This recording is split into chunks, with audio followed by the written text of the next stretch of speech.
Pelosi says cancel the debate and the dumbest bill in America. This is Mark Fisher with Mark and the Millennials.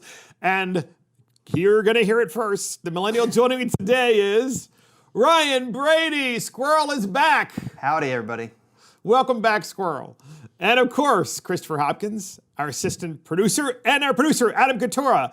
And as you probably know, Garrick is in law school. He's in law school purgatory. Apparently, he was really excited about joining law school and going, except that he's not really going. It's all online. Zoom. Yep. It's all online, right? Which I'm not really sure how you're going to learn to be a lawyer online. I'm not really sure you're going to get your money's worth. We'll see what we find out. Socratic method applied online is going to be really weird. Probably so. So Pelosi says cancel the debate. And as I said, we've got Ryan the Squirrel Brady back, so we're really happy to have him back. And that's because Pelosi and the Democrat Party, in my opinion, is terrified of there being a free and open exchange of ideas. And as many of you know, the Commission on Presidential Debates rears its head every 4 years, and they typically have 3 debates between the Democrat nominee for president and the Republican nominee for president. And you have 3 debates because that way, if you are a candidate and you blow one of the debates, you don't do well, at least you have 2 other chances after that to make it up. Yep. I think that's fair. Yep. But Pelosi is now saying, you know what, we don't really need that whole debate thing. Leveraging the pandemic as an excuse. Using the pandemic, but actually she even goes further than that. She's completely playing her hand and showing you exactly her poker hand. That Trump is a good debater, but she doesn't actually say that. Mm-hmm. She actually calls him, offensive and all the other usual names that you hear Nancy Pelosi call him. All the isms. Yes, and we have a clip on that, and here it is. I wouldn't legitimize a conversation with him, nor a debate in terms of the presidency of the United States. Now, I know that the Biden campaign thinks in a different way about this, but I thought what he did in the 2016 was disgraceful, stalking Hillary Clinton like that. I was disappointed that the press didn't say, go back to your station. You're not here. You don't own this stage. You have your own podium. She has hers. So I think that he'll probably act in a way that is beneath the dignity of the presidency. He does that every day. But I think he will also belittle what the debates are supposed to be about.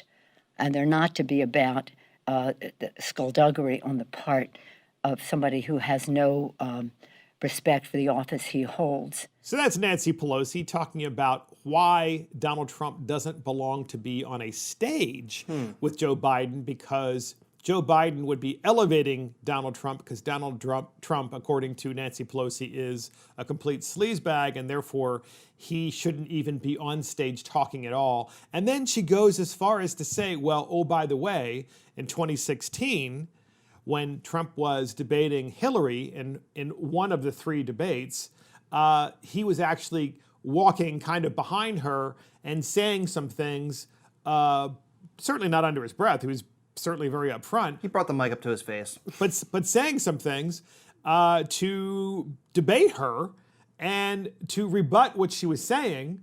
And basically what Nancy's saying is, well, that shouldn't be allowed. That shouldn't be allowed. In other words, debating shouldn't be allowed if you're a good debater. So it should be a kitty glove match, like put on the kids' gloves, no holds barred, like defend yourself, be able to not be aggressively attacked. Granted, with President Trump, he took a playbook, a cue from a different playbook than that we have seen in recent elections.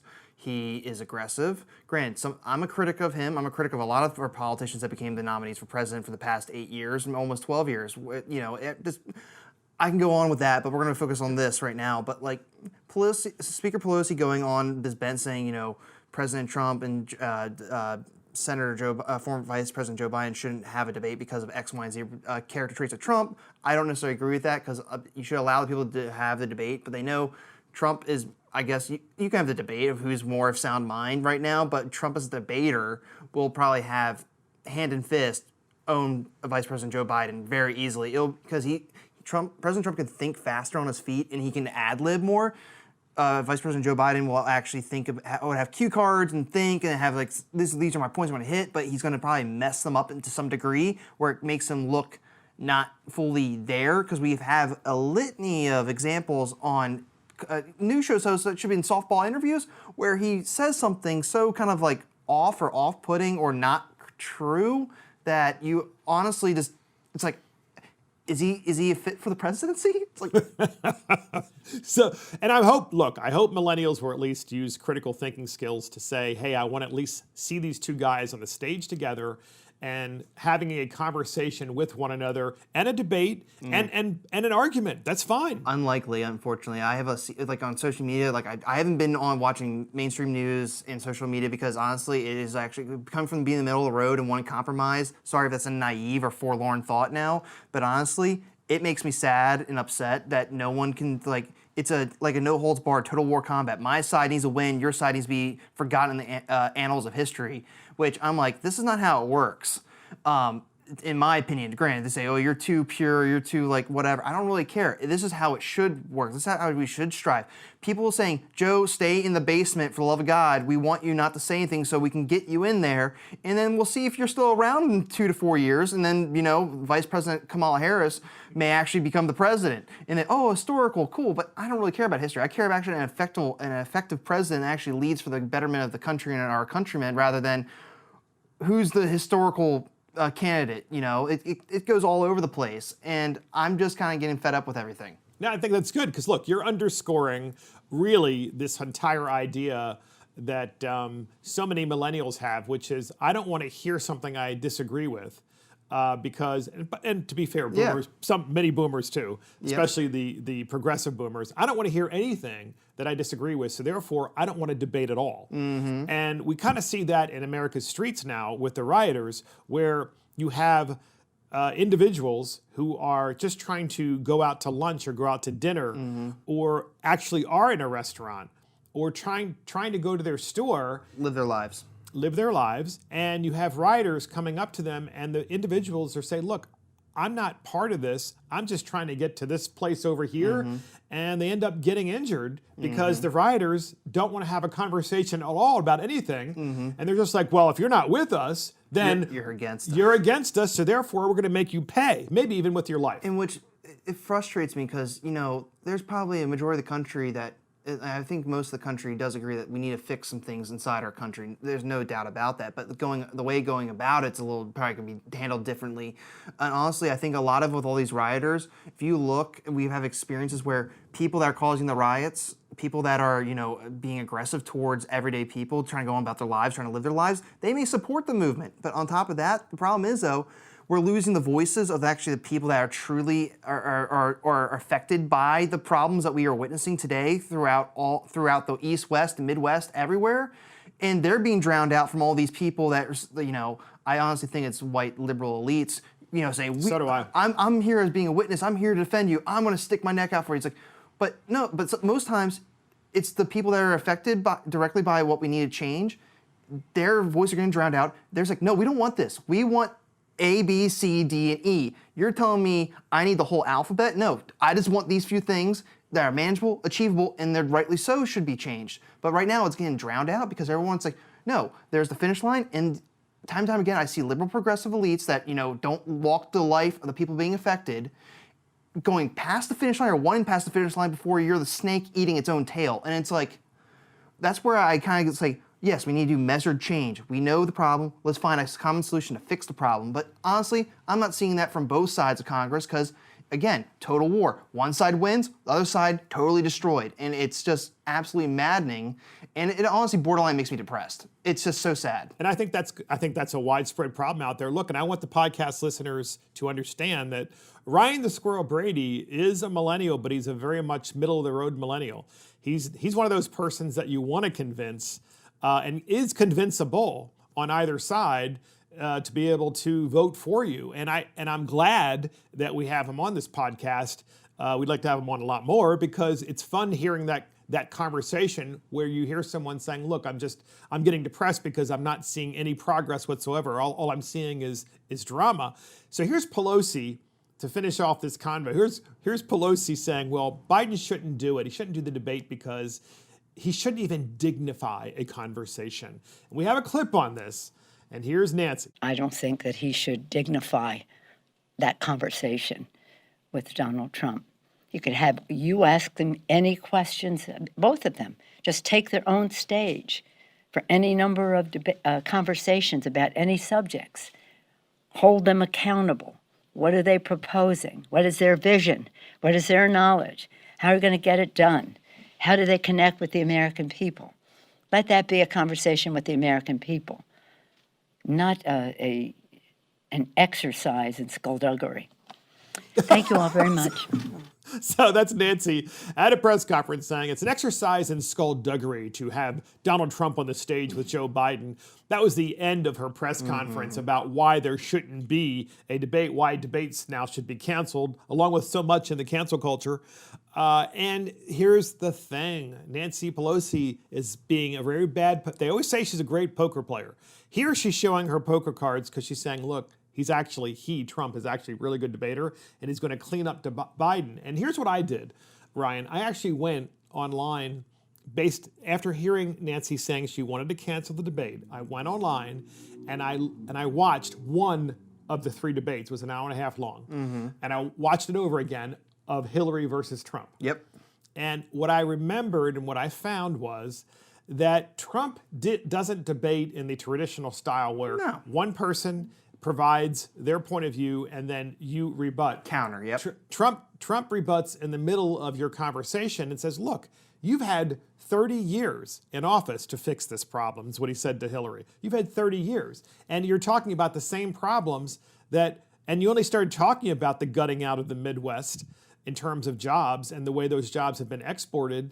And you did that only after you looked at the polls and saw that actually that's what people cared about. He said, I never looked at the polls. I actually talked about this because it's obvious to me as a businessman. Well, my point is that in that debate, Trump broke all of the rules of debating. Yes, he did. And I think that, and by the way, Hillary is a fantastic debater. Yes. I was watching her. She did a really good job. She's skilled in the craft, that's for sure. But he was better. Well, he said, your formal rules, you're playing inside this box, you know what? I'm a brawler. Like, honestly, he's called himself that in other ways than one. I'm calling him a brawler because basically you throw a light left hook, I'm coming with the uppercut and hitting you right underneath the chin, and you don't know how to stop it. The problem with Secretary of State Clinton, the problem is that she couldn't, when he interrupted her and said his point, said, no, that's not true, this is why you need to, whatever, is she didn't know how to diffuse it. She didn't know how to say, like, she couldn't really just diffuse what he was,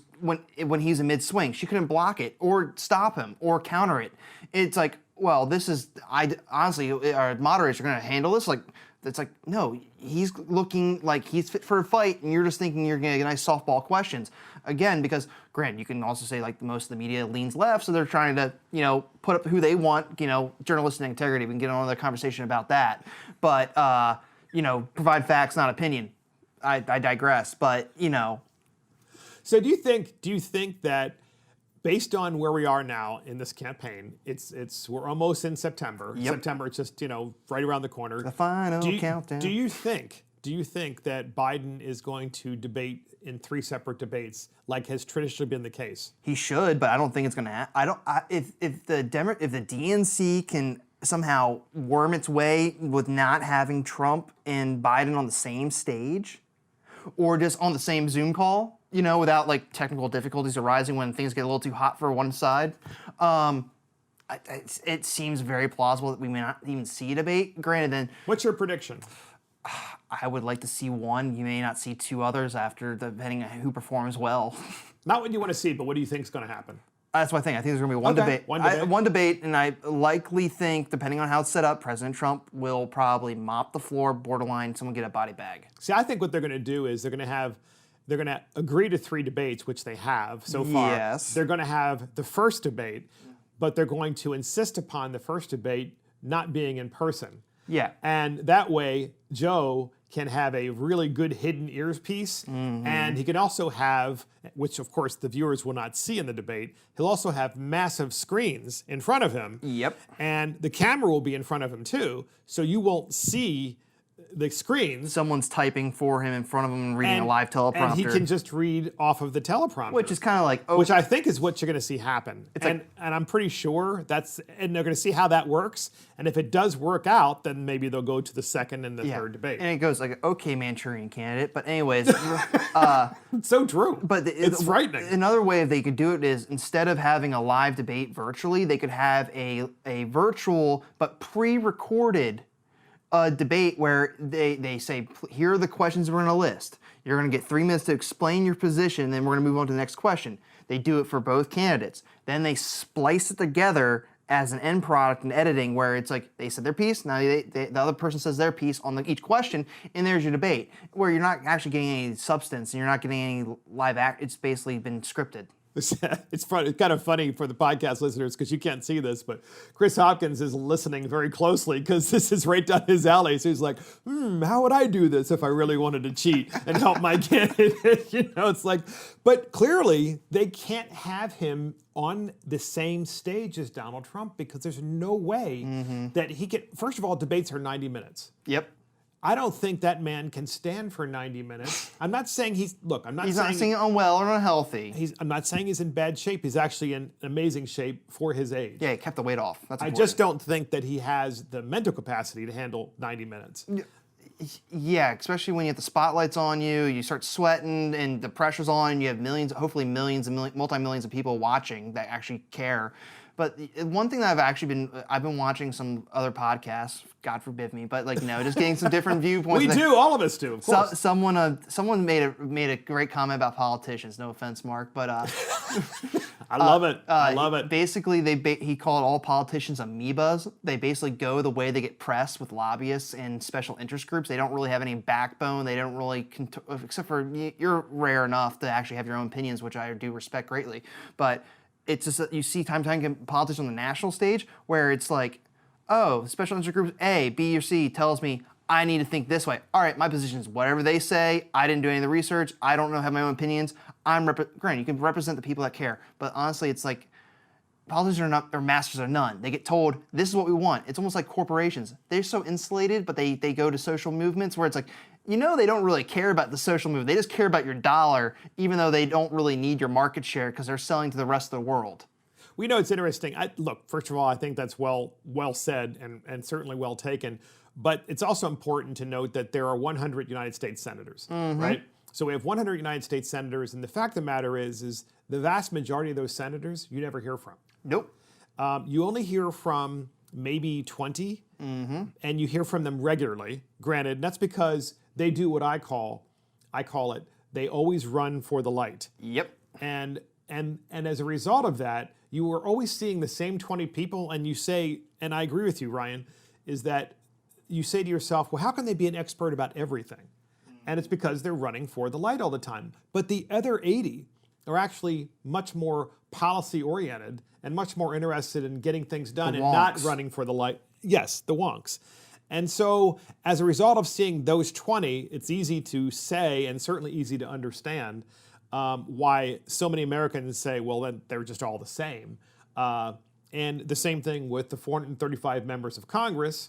You've for the House of Representatives, you have all of those folks, and of course you have a respectable group of people, probably 50 to 75 that you see all the time. But the rest you really don't hear from. Yeah. Right? They're really bogged down in doing the good and hard stuff, which is constituent service and being on their committees and learning about the subject matter and becoming more educated about it.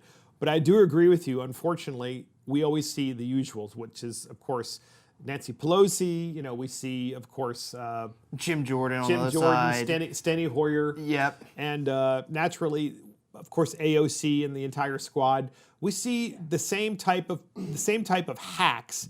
And I look, for me personally, I don't think Jim Jordan is a hack. I think I've heard Jim Jordan speak in person. I know. I saw the photos. It looked really nice. And it was extraordinary. He did a really good job. But the interesting thing is he stays in his lane. He does stay in his lane. And I'm not disparaging any of these elected officials. It's just this is from but both. You should disparage them because a lot of them I agree with you. I'm agreeing with you. Sometimes people pick swords to die on where I'm like, you know that makes you look really bad, and it's not going to get the desired effect. Like Jim Jordan, he dies on some swords and like kills Bill. He kills Bill. I don't get me on the details, but like he kills Bills, and I'm like, dude, that doesn't really matter, man. You should move on. It's like this passes Bill. It's actually somewhat good, believe it or not. There's not too many riders been put on by some special interest group, so just let it pass because of like it's going to spend $1 million somewhere else.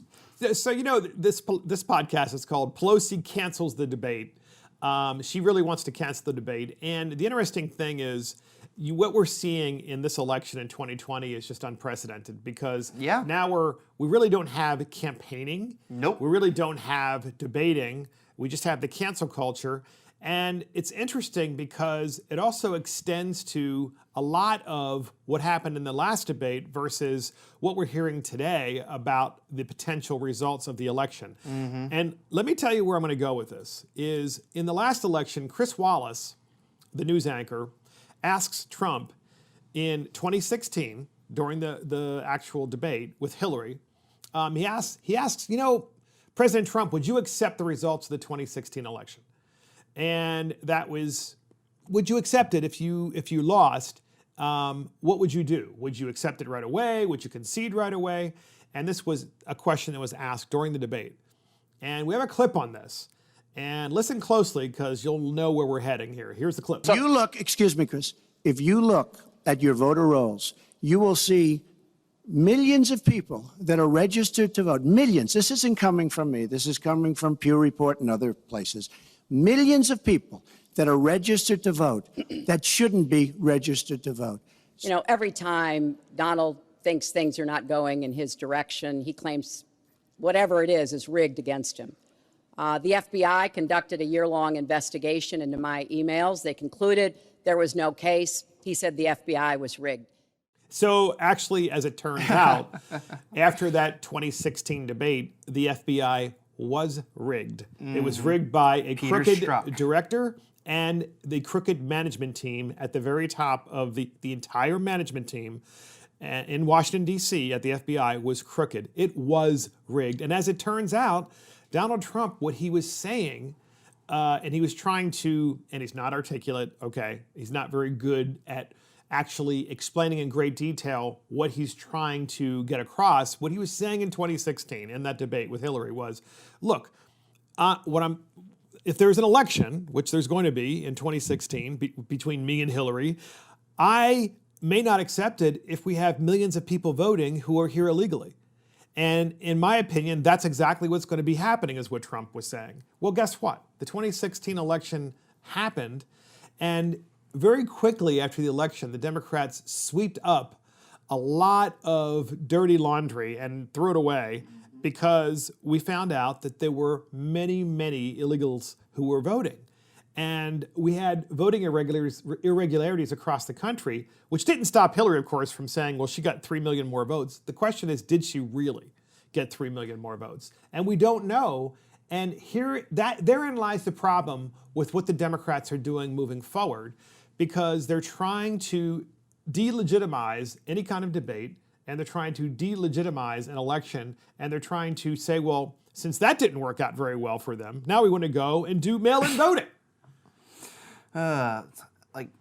Take it away, millennial. If we only had a more perfect system where, like the voter rolls, that's a system, that's a idea that needs to be perfect to have faith that the people elected are duly elected based upon the amount of votes they've received. If you can't have faith in the system, how can you actually trust that person was duly elected? How many illegal immigrants are in the country? I forget the number, 8 million maybe, or more. There were probably more. Many more than that. Yeah, I don't want to say a crazy number, so I'm being conservative about that. Many millions. But so if you say 8 million illegal immigrants did voted, they don't have the right to vote because they're not citizens. Granted, look, I'm not saying illegal immigrants can't become citizens and vote. They should, but the problem is our system's so messed up. There's no really easy way of doing that. I digress on that, but the easy way to vote illegally and illegitimately is to do so by mail. Yeah. Okay. So, and I think really that's no verification, which is kind of where we're heading on this. And I would have to tell the podcast listeners that I actually would agree with you and so many others to say there was a better way for Trump to have said that in 2016. And that is look, I'm going to accept the election results, whatever they may be. I would do a recount. But the fact of the matter is, if it is a really close election, we need to look very closely at the states that have been flipped last minute by absentee ballots, as well as other irregularities, and we should look at that very carefully if they are really close states. Similar issue that got a lot of attention, but like now no one brings it up, which I'm surprised. It's again, if the shoe was on the other foot, Al Gore and George Bush election, the hanging Chad. Look at that controversy that came out in Florida. They were ravenous. The media was going all hell's loose. I was 2000. That was a 2001. Yeah, and that was a Democrat-run county. Yep. That was told many years prior to fix and clean up their election rolls as well as their way of casting ballots. Yep. And they refused to do it because And they had it was the same easier problem to cheat. later on too. It's Right, it happened a second time. Yeah. And apparently, when it happened the first time in a big way, it had already happened prior to that. It's Yeah. just that it never made national news. But and then the HBO made like a mini. I forget what it was called, but like HBO made a little quick like mini series about it, and made Al Gore the powerful victim. Like, we tried our best. And it's like, okay. Like, I don't see that happening on the other side at all, but it's, again, if the shoe was on the other foot, that's where I'm getting at with this now too, because it's like, it's A-okay for one side to do it, but if God forbid the other side says or calls attention to it, I agree. You are the devil. How dare you question our institutions? When on the left, they question it all the time because they're not getting their way. It's like you took their little binky away and they're like, oh, I want it back. And here's a great example of that. Chris Wallace, you just heard him ask Hillary Clinton and Donald Trump if they would accept the results of the 2016 election once it occurred. And Donald Trump said, well, it depends on what happens, of course. So we just talked about that. Here's Hillary's response to that same question at the same debate. Here it is. No, that is not the way our democracy works. We've been around for 240 years. We've had free and fair elections. We've accepted the outcomes when we may not have liked them. And that is what must be expected of anyone standing on a debate stage during a general election. President Obama said the other day, when you're whining before the game is even finished, it just shows you're not up to doing the job. And let's be clear about what he is saying and what that means. He is denigrating, he's talking down our democracy. And I, for one, am appalled that somebody who is the nominee of one of our two major parties would take that kind of position. Interestingly enough, that was in 2016, and when Hillary Clinton was clearly not going to win very late on election night on November 8th in 2016, she didn't concede. No, but the crazy thing is... She didn't concede. Well, because in everyone's mind, in her camp, in herself, they thought they had the election in the bag. Every poll was telling us she had the election in the bag. And guess what? They got bushwhacked, and bushwhacked hard, where she had to go walk in the woods for a few months to regain what happened because she took everything for granted. Her camp took everything for granted. The left took everything for granted. And they were so emotionally invested that they didn't realize that, granted, I was shocked when President Trump said that on the debate. I was like, whoa, you're running for presidency. You don't say those things. Granted, you can be critical of institutions, but there's a way of saying it. You have to, being a president, you have to be, in my opinion here, formal, well-spoken, articulate, well-spoken, articulate, kind of the same thing, but basically, you don't say those inflammatory things. Your words have power. I don't care if it gets you a rise, like your base. Yeah, this is great. He's going to take it to him. When you're the president, you have to be in that pocket of, this is presidential. I need to be in a little bit rigid of how I conduct myself and my manners and my behavior and what I say, because literally what the president of the United States says, granted, we're being contested with China and Russia, a different topic, but anyways, with the president of the United States something, it literally shakes the world, which is a great thing to do. It's a powerful weapon that needs to be used lightly, but he's like literally a bull in a china shop. I'm like, let's rein this in. Where's the ketamine to knock this bull out sometimes? Like, but yeah. Well, she didn't concede right away No, in she didn't. 2016. And what was interesting is that it wasn't like it was one state that they were going to fight over, like Florida in the 2000 election. It wasn't like that. No, what we're really talking about in 2016 is Wisconsin, Michigan, and Pennsylvania, 3 states that she Rust thought Belt. for sure that she had locked up. Oh, yeah. And she would have won. Yep. Of course, without question. But because it wasn't narrowed to just to one state, Yep.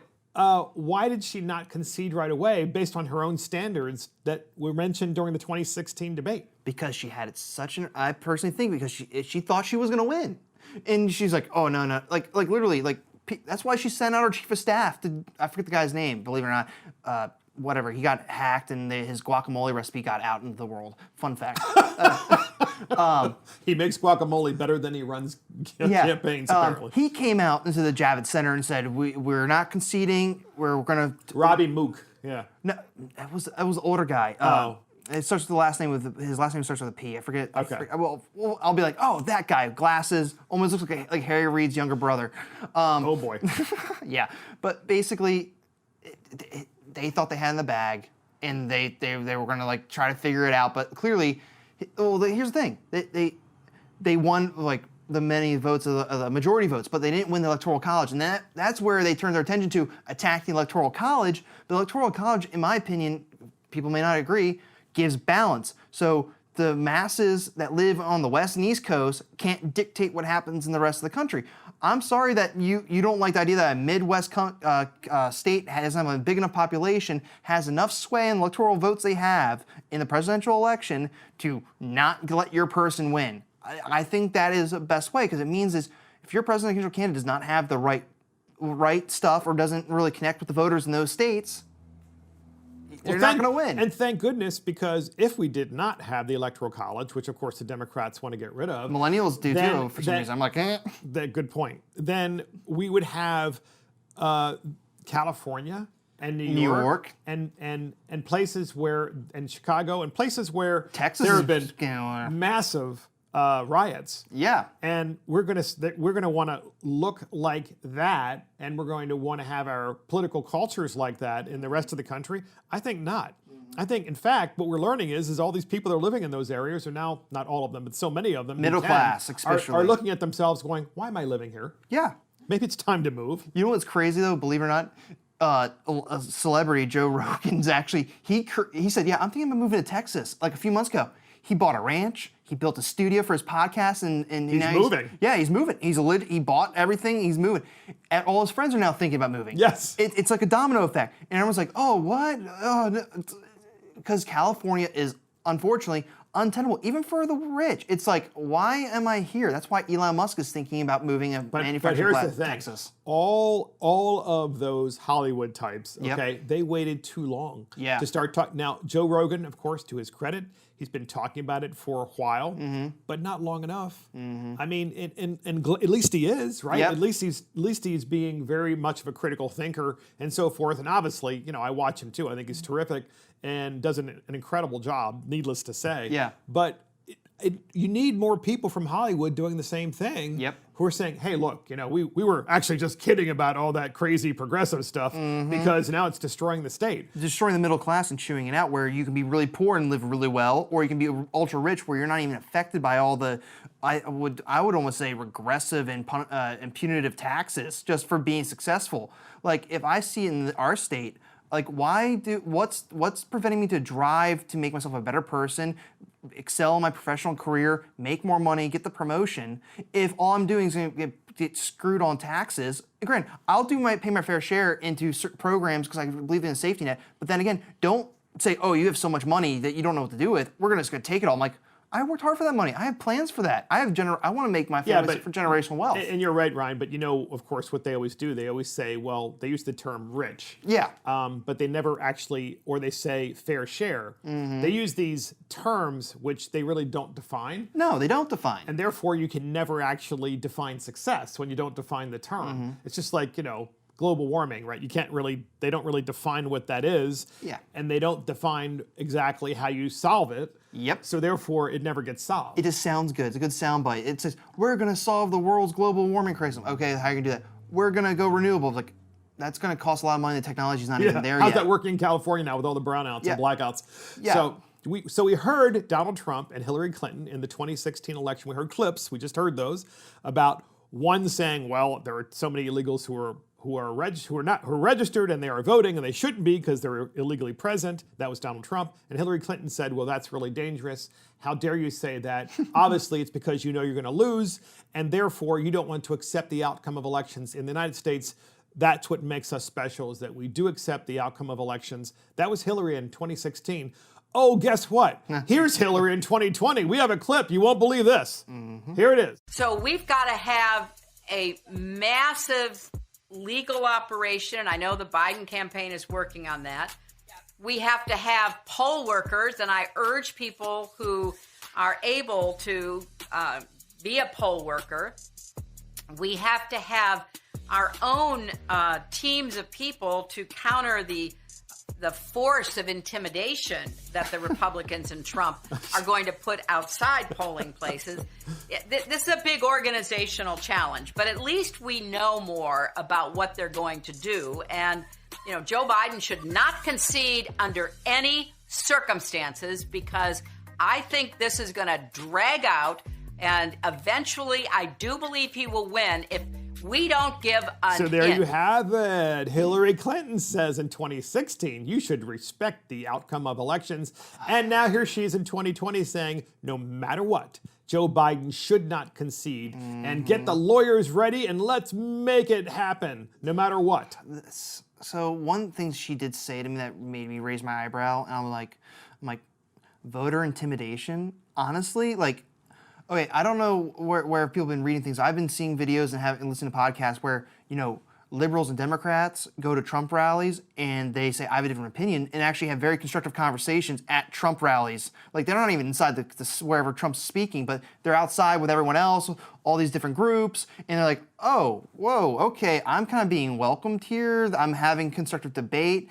But where the voter intimidation I see, especially when I go to polling places, I see Democrats and liberals just, you know, with all their signs, vote all Democrat. Well, I can't think of who's the right candidate for a certain position. I feel that's voter intimidation. Just vote all Democrat, not even think critically about who to vote for. Like, I may like a Democrat for this one position, like the comptroller versus, you know, the Republican, but then again, I want to vote for the Republican governor and the Republican delegate.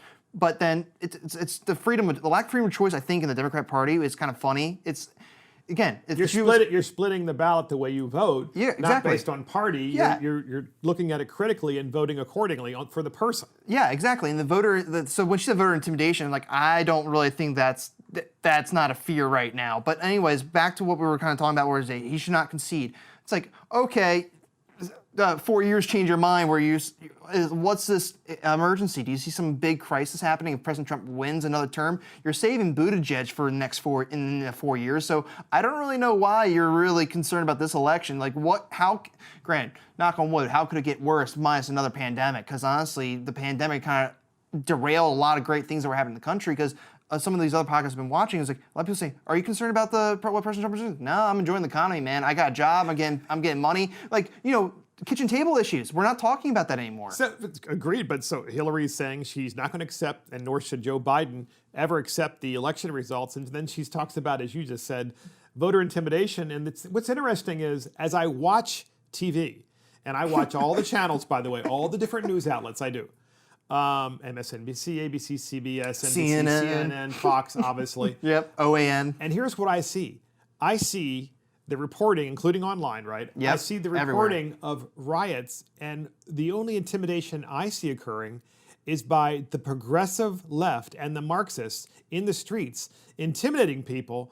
And quite frankly, I think that everybody should vote in person unless you are really ill. This is what I think. Immunocompromised, at least. However, given what's happening in the streets, you can see that if we had massive in-person voting, certainly in major cities, the left and the progressives would be the ones intimidating voters. God forbid you wear a MAGA hat to the polling station. You probably would get shot. Certainly in Chicago and New York and Seattle and Portland, you would. Yeah, to a degree. Maybe not shot, maybe beaten, bruised, and battered, which is, still felony assault. So what's interesting in this podcast is we started out with the podcast saying Nancy Pelosi wants to cancel the debate, and we heard from Nancy Pelosi explaining why, because she doesn't want there to be a debate and any kind of exchange of ideas. Then we heard, of course, the 2016 debate between Hillary and Trump talking about, well, would you accept the results of the election? And of course, Hillary said back then yes, but today she's saying absolutely not, under no circumstances should Joe Biden accept the election.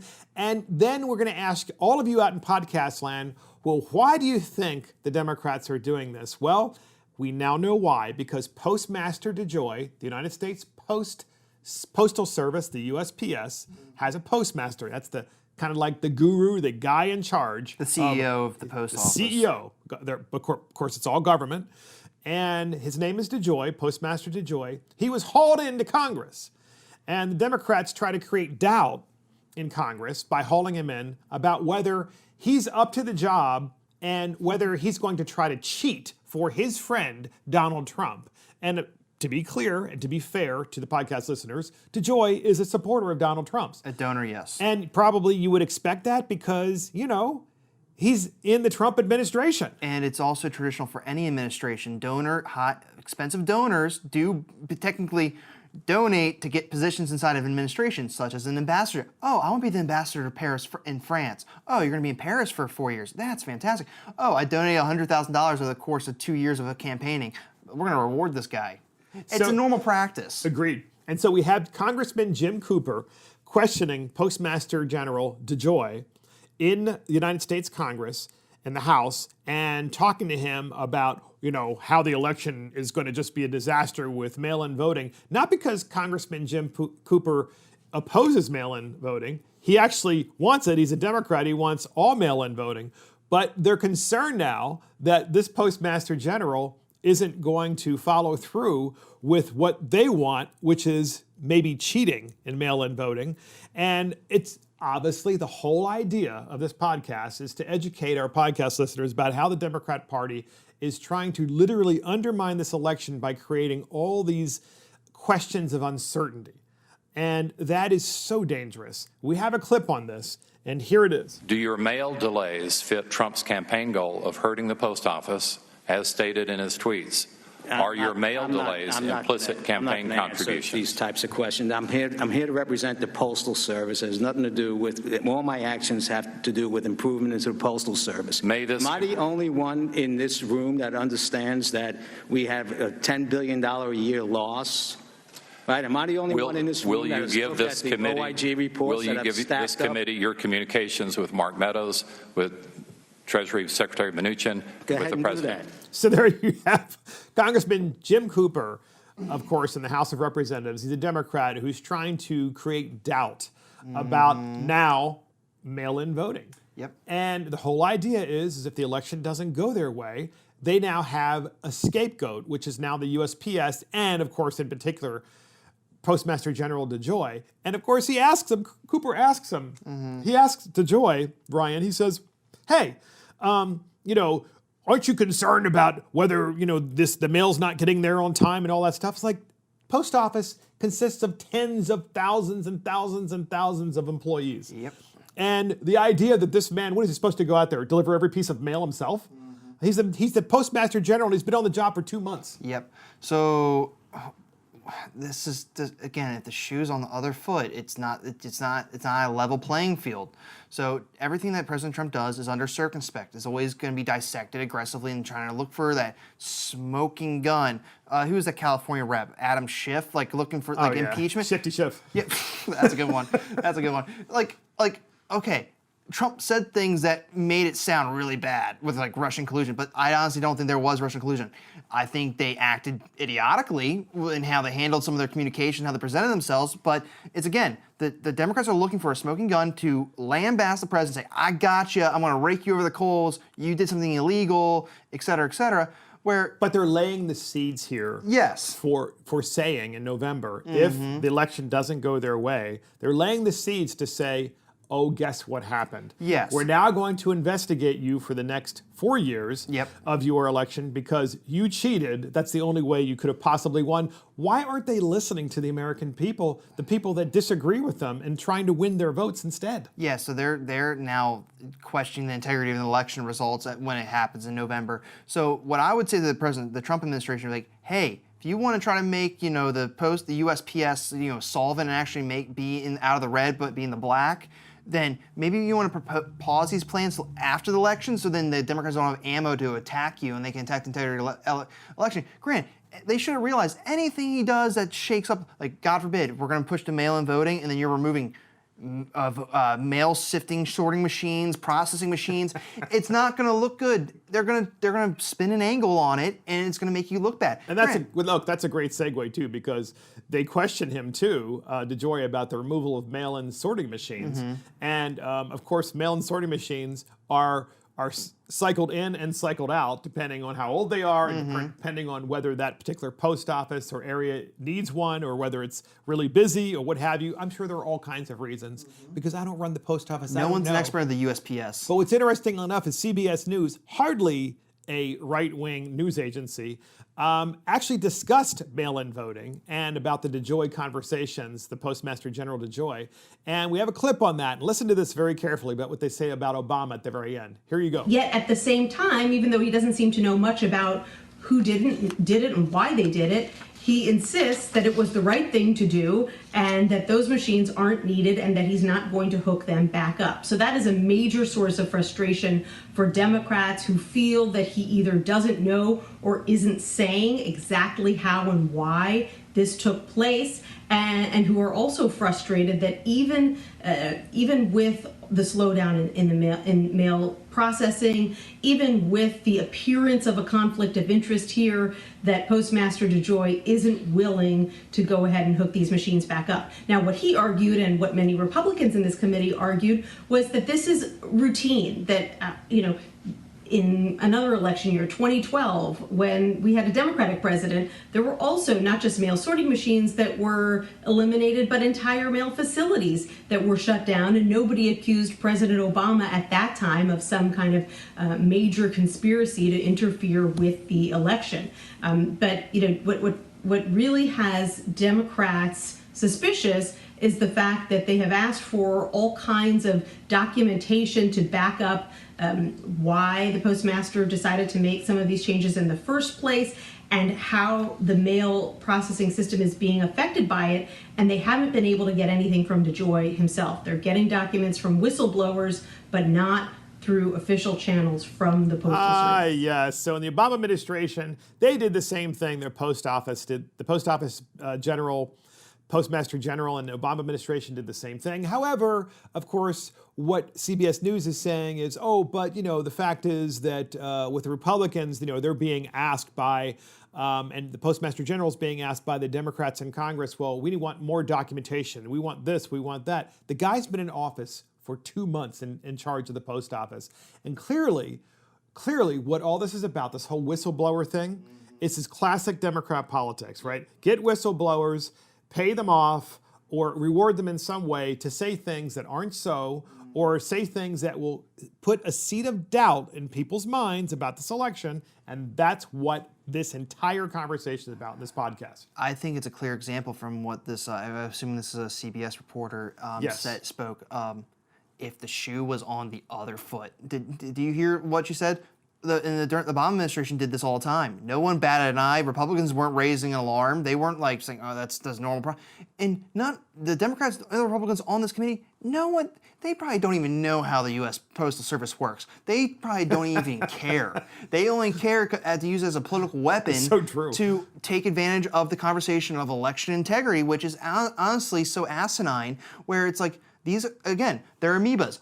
We should go over here. This is where we can go after the president. Like or dislike the president, you can't just keep trying to find a proverbial smoking gun, because honestly, in most of the states the Democrats are in, it's probably really damn hard to get a gun within a day. I'm sure of it. And by the way, in Iowa, the judge orders tens of thousands of absentee ballots requests thrown out due to the county auditor breaking the law. So there you go. I mean, that has nothing to do with the post office. And the fascinating thing to me is, and we've talked about this entire podcast, which is why it's so relevant, is we have a party that is so not confident in their candidate, the Democrat Party, that now they're just basically trying to do anything they can to cheat. And here's the thing, it's absurd, it's ridiculous, and it's dangerous. And you have a lot of people in government that just became a government employee because they were politically motivated, and sometimes that motivation kind of bleeds into their work and how they do their work.